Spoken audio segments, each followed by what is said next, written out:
I was in the Marine Corps. 1968, I was in Vietnam for 13 months.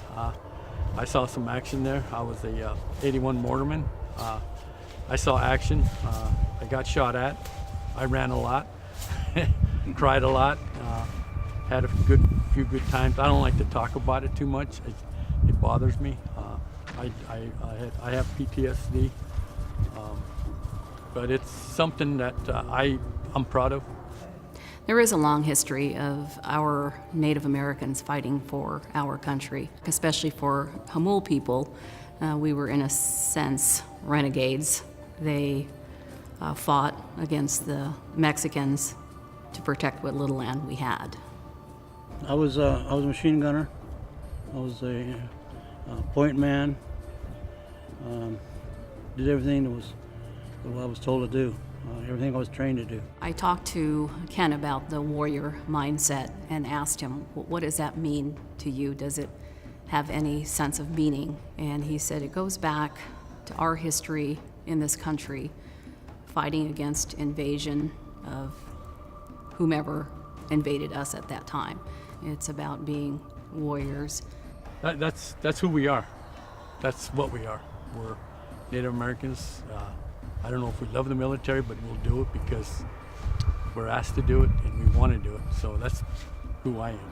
I wanted to do it. And if I was a young man, I'd do it again.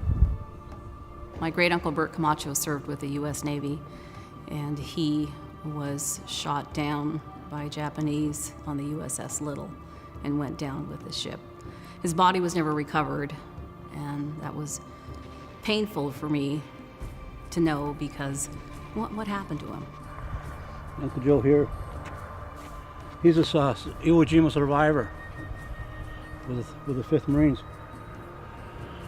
And he was like my hero too. I looked up to him all the time. He was a former spokesman here. He was wounded in the war.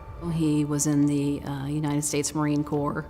He was the one that wanted to be in the service because he loved how they dressed. He loved their dress blues and their dress greens, and he really admired that.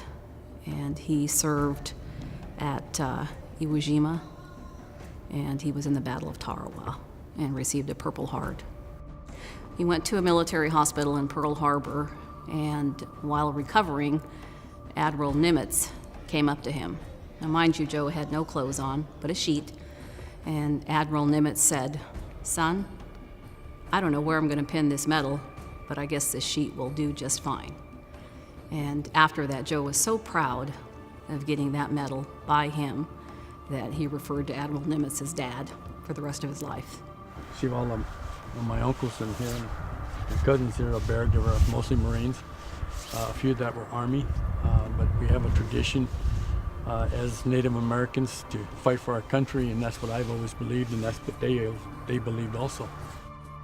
And I hope that one day we can bring the service forward, about all of our family, because it is almost one, maybe 2 families in our tribe where there are a large number that serve the military.